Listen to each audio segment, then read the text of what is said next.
네, 안녕하세요. 오늘은 제가 군대에서 예수님 믿고 처음으로 출석한 그 빛과 소금 교회 청년부 때 저희 담당해 주셨던 장훈철 목사님을 이제 모셨는데요.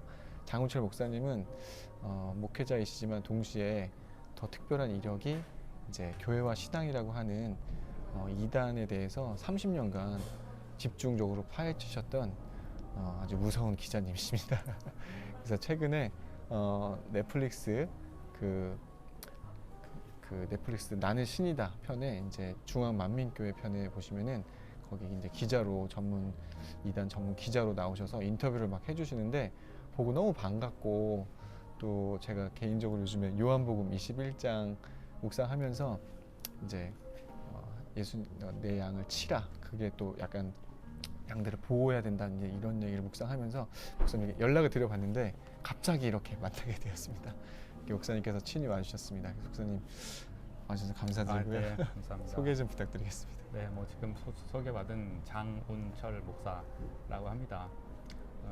교회와 신앙이라고 하는 그 인터넷 신문 사이죠. 거기서 한 30년 정도 넘게 사역을 하고 있습니다. 네. 그 교회는 이제 온라인 그 만나 교회라고 교회를 개척해서 한 11년 사역하다가요. 지금 이제 온라인으로만 해서 사역을 하고 있습니다. 네, 본론으로 들어가서 목사님께서 또 기자님께서 네. 정말 이번에 그 일단 이단 얘기를 하기 전에 그 나는 신이다를 네. 출연하시면서 몇 개 에피소드를 얘기해 주셨는데 특별히 이제 어떻게 그 인터뷰를 하게 되셨는지 또 하시면서 넷플릭스에서 또 이렇게 보고를 해주겠다 뭐 이런 얘기도 하셨는데 네. 좀 그런 비하인드 스토리 좀 얘기해주시면 좋을 것 같아요. 나는 신이다는 한 2년 전에 촬영을 했어요. 촬영을 해서 그때 이제 그곳에서 이제 신으로 추앙받는 교주들을 선정을 했는데 그 중에 하나가 이제 만민중학교 이재록 목사에 대한 이야기죠. 이재록 목사에 대해서는 제가 뭐 오래 전서부터 취재를 쭉 해왔고 지금도 하고 있고, 그래서 이제 그 이야기는 이제 제가 맡게 되었습니다. 그쪽에서 이제 처음에 와서 이제 촬영을 했을 때에 저한테 그런 얘기를 해준 것이 저한테 조금 많이 힘이 됐어요. 뭐냐면 제가 발언하는 내용들 아무래도 뭐 얘기하다 보면은 저 스스로도 약간 흥분될 수 있고, 그러다 보면은 소위 이제 진한 얘기도 이야기할 수 있고 거침없이 이야기도 할 수 있고 해서 이제 늘 그런 이야기 하게 되면 제가 조금 조심조심 하게 되는데, 그래서인지 그 PD가 이제 처음 이야기할 때부터 이제 편안하게 있는 그대로 말씀해 주시면 모든 좀 법정에 관련된 내용들은 우리가 다 책임지겠다라고 하는 것을 또 사인까지 해주고 해서 그런 부분에 있어서는 정말 조금 편하게 있는 그대로 막 얘기를 할 수 있었었죠. 네. 그것이 좀 마음이 편했습니다. 근데 실제 이단들을 이렇게 막 파헤치는 분들을 보면은 막 공격을 당하기도 하고 위협 그렇죠. 그런 경험은 없으신가요? 많이죠. 많이 있습니다.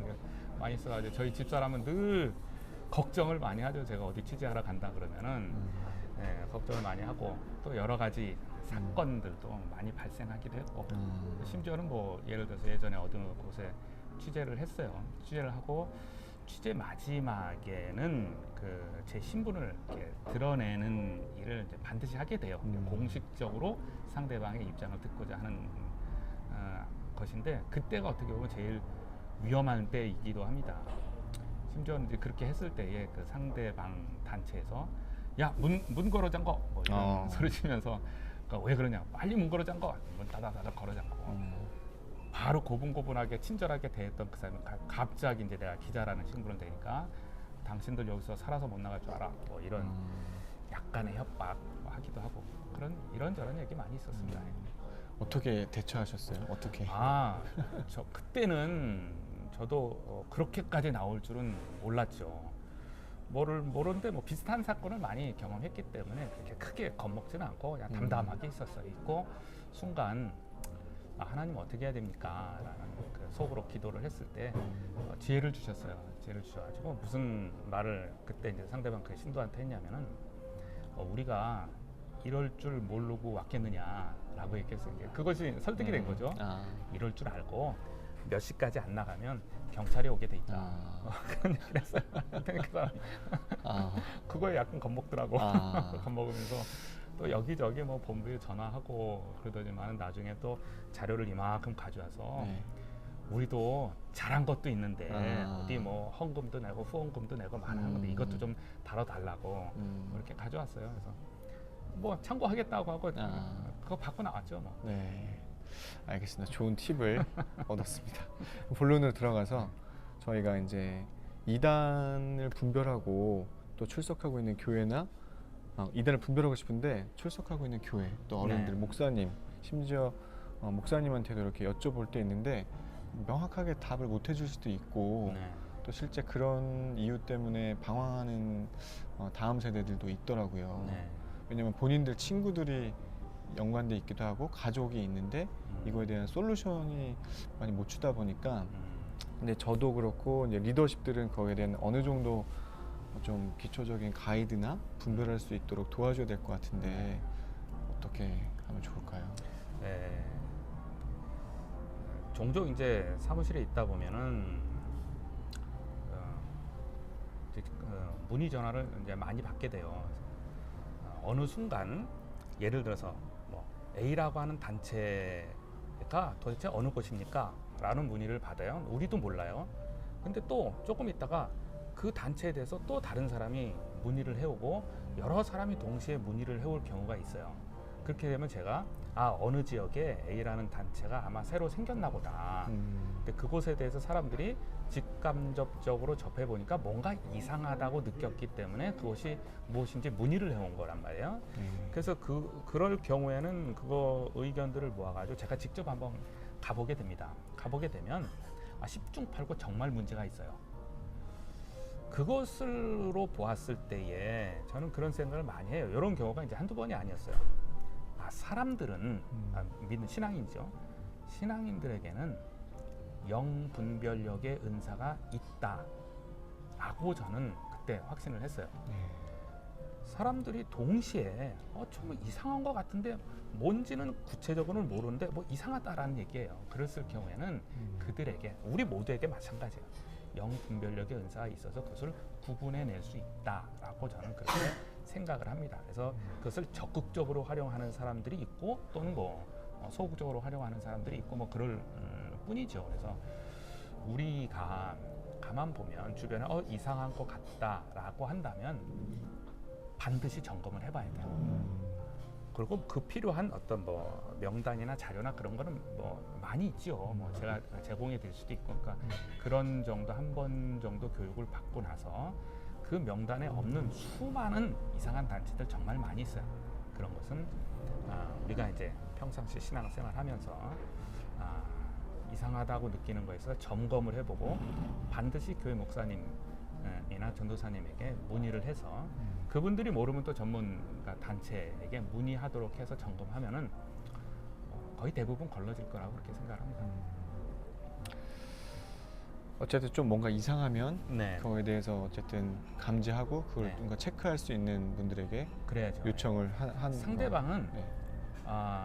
이상할 경우에 반드시 당분간은 이것을 교회 목사님이나 집에 얘기하지 말라고 얘기를 해요. 그러면 반드시 얘기를 해야 돼요. 네. 그들도 아는 거예요. 이것을 누군가한테 얘기했을 때는 자기네들이 걸러질 줄 아니까 당분간 얘기하지 마십시오 라고 얘기하는데 그러면 안 됩니다. 거기에 넘어가면 안 돼요. 근데 이게 이제 두 번째 질문인데요. 최근에 이제 나는 신이다 이런 이슈가 된 뭐 JMS나 또는 청년들에게 많은 또 해악을 끼치고 있는 신천지 이런 누가 봐도 좀 이상하다. 누가 봐도 사이비 같고 사회에 악을 끼친다라고까지 언론에서도 많이 얘기함에도 불구하고 뭐 학력이 높고 여러 가지로 사회적으로 명망 있는 분들이 빠지는 이유가 이해가 안 되거든요. 그렇죠. 예. 왜 이단에 빠질까? 사람들이 지식도 있고 사회적 명망도 있고 하는데 사람들은 왜 도대체 말도 안 되는 저런 이단에 빠질까라는 생각을 이제 많이 하게 되고 그거에 대해서 이런저런 얘기를 많이 하지만 그래도 역시 저도 궁금해요. 도대체 사람들은 왜 저런 말도 안 되는 곳에 왜 빠질까? 이 정도는 우리가 생각해 볼 수 있을 것 같아요. 지식이 많은 사람은 안 빠질까? 또 그렇지가 않아요. 지식 많은 사람도 이단에 빠지고, 학력이 높은 사람도 빠지고, 또 사회적 지위가 높은 사람도 빠지고, 뭐 재물이 많은 사람도 빠지고, 많이 빠져요. 그렇기 때문에 학력이나 어떤 물질이나 어떤 명예나 어떤 이런 것의 유무가 이단에 빠지고 안 빠지고를 결정하지 않는다라고 하는 것은 분명해요. 또 한 가지는 성경 공부를 많이 하면 이단에 안 빠질까? 절반은 맞고 절반은 틀리는 것 같아요. 왜냐하면 그동안에 이단 단체 취재를 하고 사람들과 대화하다 보면은 늘 저한테 하는 말 중에 하나가 이런 거예요. 내가 어느 선교 단체에 몇십 년 있었는데, 이런 반응을 보여요. 그러니까 내가 이 정도로 교회에 많이 있었으니까 당신도 이제 나를 인정해줘라. 내가 여기 온 거에 대해서 뭐 이런 뉘앙스겠죠. 그래서 성경 공부를 많이 하고 교회 경력이 높다라고 하는 것도 이단에 안 빠지게 되는 어떤 그런 능력, 뭐 절반은 맞고 절반은 틀리다라고 저는 그렇게 보게 돼요. 그러니까 어느 정도 올바르게 성경 공부를 하고 그 성경 공부한 것을 어느 정도 정말 실천적으로 삶으로 살아가느냐가 좀 더 접근되어야 되지 않을까라고 생각을 하게 돼요. 이제 그것은 이제 이단에 모든 사람이 다 노출되어 될 수 있고 다 빠질 수 있다라고 하는 거예요. 심지어는 목사도 빠질 수 있어요.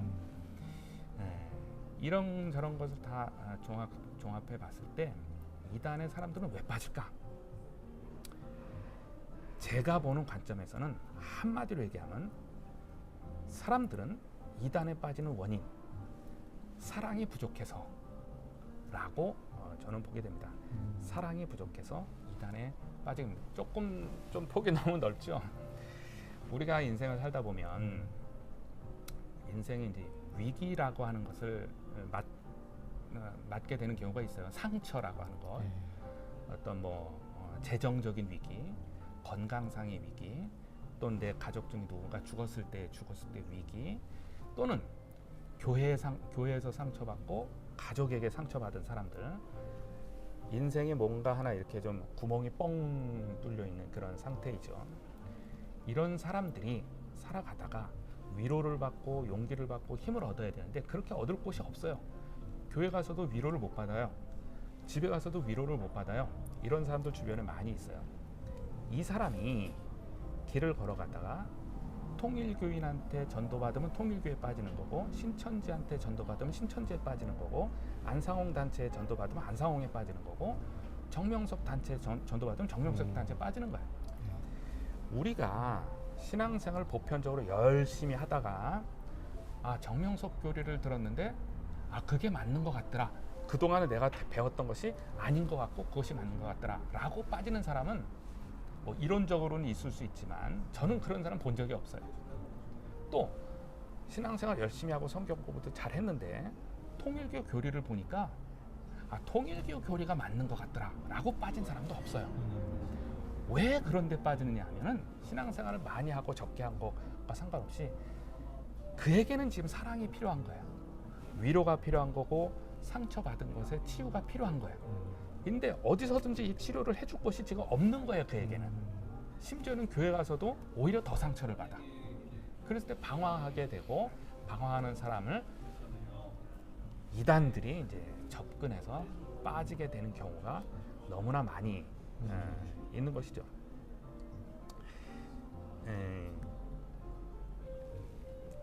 우리는 신앙생활 하다가 저렇게 말도 안 되는 곳에 빠지게 되냐, 나는 안 빠져 라고들 많이 생각하죠. 나는 안 빠져. 그 사람들을 대상으로 포교를 합니다. 이단들의 포교는 교회를 전혀 안 다니는 사람은 이단에 잘 안 빠져요. 누가 빠지냐면 교회를 어느 정도 다니는 사람, 그리고 상처받은 사람, 그리고 상처를 치유할 곳이 없는 사람이 이단에 잘 빠지고, 그 사람을 대상으로 이단자들은 질문하고 접근하고 그를 사랑한다고 손을 내밀어요. 그러니까 그냥 푹 빠지게 되는 거예요. 오히려 이란들은 더 친절하고 아유, 더 그럼요. 따뜻하고 네. 그렇게 겉으로 일단 해주겠네요. 그렇게 보이죠. 뭐 예를 하나 들어볼까요? 요번에 이제 그 JMS 정명석 단체에서 가르치는 교리 중에 하나, 거기서 이제 30개론이라는 걸 가르치는데 그 중에 하나가 메시아 자격론이라는 게 있어요. 네. 메시아 자격론은 이제 간략하게 설명하면 뭐냐면 시대별로 메시아가 있다라고 하는 내용이에요. 노아 시대 때는 온 세상이 다 물에 잠겨서 죽을 때에 누가 세상을 구원하냐면 노아가 구원했다라고 하는 거예요. 그러니까 노아가 메시아의 역할을 한다라는 얘기고, 네. 모세 시대 때는 출애굽해서 모세가 메시아의 역할을 한다는 거고, 예수님 시대 때는 당연히 예수님이 또 메시아의 역할을 하는 거고, 사도 바울 시대 때는 사도 바울이 메시아의 역할을 하는 거고, 그러면 그들은 다 지나갔고 오늘 지금 우리 여기에서 신앙의 기쁨과 즐거움과 그 영광을 주는 사람은 누구냐? 오늘의 메시아는 누구냐? 뭐 이런 논리예요. 이런 논리. 물론 정답은, 우리식의 정답은 모든 시대를 거쳐서 메시아는 한 분 예수님밖에 없어요. 구약 시대에는 오실 메시아를 바라보고 구원받는 거고, 신약 시대에는 오신 메시아를 바라보고 구원받는 거고, 메시아는 오직 한 사람 예수님밖에 없는데, 그 메시아 자격론이라는 게 언뜻 보면은 맞는 것 같기도 하고 안 맞는 것 같기도 하고, 좀 더 신앙적인 생각하면 아니 무슨 소리야, 웃기는 소리야, 이렇게 얘기를 하게 되는데, 이 사람이 이러한 교리를 듣기 전에 정명석 단체의 집회를 한번 참석해 봤다면 네. 이 메시아 자격론이라는 이 이론을 듣는 자세가 달라져요. 뭐냐면 정명석 단체의 집회를 참석하면 무슨 일이 일어나냐면, 우리는 집회 중에 찬송을 하잖아요. 네. 찬송하면 찬송가를 하거나 복음성가를 하거나 하잖아요. 근데 이들 단체에서 행하는 찬송이라는 게 뭐냐면 유행가, 지금 우리가 부르고 있는 유행가의 가사를 좀 바꿔요. 정명석 찬양이라든지 이런 가사를 바꿔서 유행가를 아주 그냥 빠른 템포로 부르죠. 네. 그리고 단상에 올라와 있는 소위 이제 치어리더들이 한 20-30명이 올라오는데, 거의 뭐 방송에서 보는 듯한 의상을 입고 와요. 그래서 막 춤을 추고 하니까 거기에 참석을 해보면 어찌 보면 크게 두 가지 반응을 보일 수 있어요. 하나는 뭐 이따위가 있어 라고 털고 나오는 사람이 됐지, 아니면은 와 놀랍다 이런 반응일 거예요. 네. 털고 나와야 되는데 와 정말 새롭다 라고 반응을 하는 사람에게 그 신도들이 이야기를 합니다. 여러분이 그동안의 교회 생활에서 얼마나 눌려서 지냈습니까? 놀러 가지도 못하고 계속 회개만 해야 되고, 그런 것을 우리 총재님께서 자유를 주셨습니다. 이런 논리가 들어와요. 네네. 그러니까 그게 그럴 것 같다라고 이제 받아들여지는 거죠. 그 다음에 이제 찬송이 끝나고 나서는 이제 정명석 씨가 들어오는데, 거긴 총재님이라고 부르죠. 총재님이 들어오십니다. 그러면 거의 참석했던 주변 사람들이 와 눈물을 흘리면서 환호를 해요. 거의 뭐 BTS 등장하는 것 이상으로 막 환호를 하면서 총재님하고 불러요. 그 가운데 내가 있어봐요. 와, 저 사람 대단한 건가 보다. 이렇게 집회 한 번이라도 참석한 사람에게 아까 얘기했던 메시아 자격론을 들려주는 거예요. 시대별로 메시아 있고 지금의 메시아, 여러분들한테 기쁨을 주고 새로운 신앙의 도전을 주고 영광을 준 사람 누구입니까? 라고 하면 받아들여지게 되는 확률이 훨씬 커지게 되는 거예요. 그런 사람은 푹 빠지게 되는 거예요. 이것처럼 단지 이론만 보고 저런 사람이 교주인데 도대체 누가 저길 빠져? 예, 다 빠질 수 있어요. 안 빠진 게 감사한 거예요. 결국에는 저도 이제 주변에 어떤 분이 신천지도 복음방이라고 주변의 사람들을 포섭해놓고 분위기를 조장해서 네, 그렇죠. 자연스럽게 따라가게끔 하는 전략을 많이 쓰는 것 같네요. 맞아요. 그러니까 그들은 또 이단에 빠진 사람들은 나름대로 자기네들이 성경적이다라고 이야기를 아주 자주 해요. 신천지도 그렇고 성경적이다. 그들이 써먹는 내용 중에 대표적인 거 하나 더 이야기를 한다면, 사도행전 1장 8절에 보면 예수님께서 승천하시는 장면이 나와요. 예수님이 승천하실 때에 구름이 그를 가리웠더라라고 하는 장면이 나와요. 요때 이제 사람들이 이제 그 이단자들이 얘기하는 거야. 이단자들이 이때 구름이 무엇을 말하느냐? 구름이 진짜 구름이 아니고 이 구름은 비유다라는 이야기예요. 비유에 관해서 참 이단들이 많이 써먹어요. 네. 나중에 기회가 있으면 하여튼 비유에 대한 이야기 좀 했으면 좋겠어요. 이 구름은 사도행전 1장 8절에 나오는 이 구름은 진짜 구름이 아니고 비유다.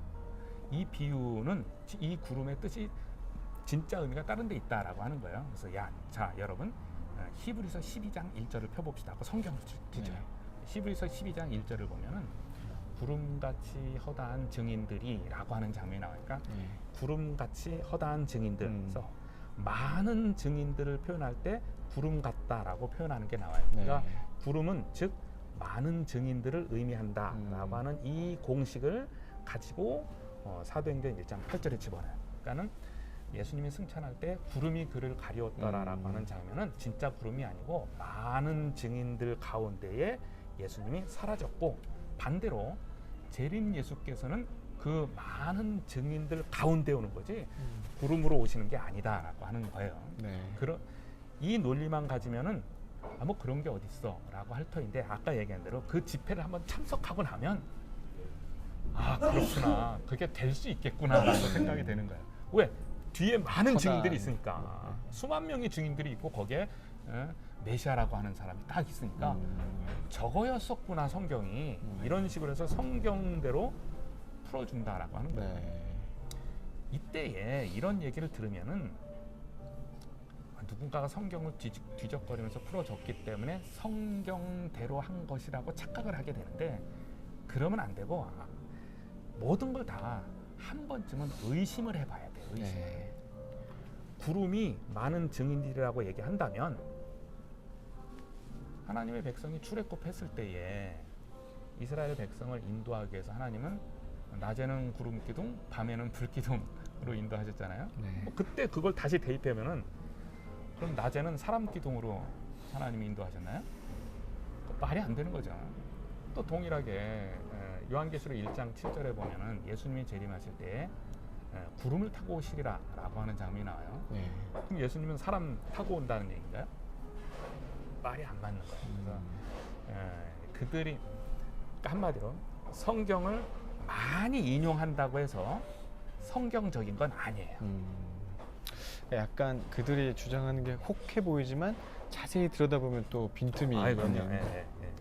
네, 오늘 목사님하고 이제 저희가 한번 그 이단에 빠지는 사람들의 이유와 좀 이단을 알아봤는데, 저희가 2부에서는 이게 청년들도 그렇고 많은 사람들의 가족들이 또 이단에 빠지기도 하고 친구들이 빠졌을 때 그들이 오히려 저희 크리스찬들에게 접근을 해와서 이렇게 권면을 하는 경우가 있고, 더 나아가서 저희가 이렇게 그들을 다시 건강한 교회로 하고 싶은데 거기에 대한 질문을 한번 들어보도록 하겠습니다.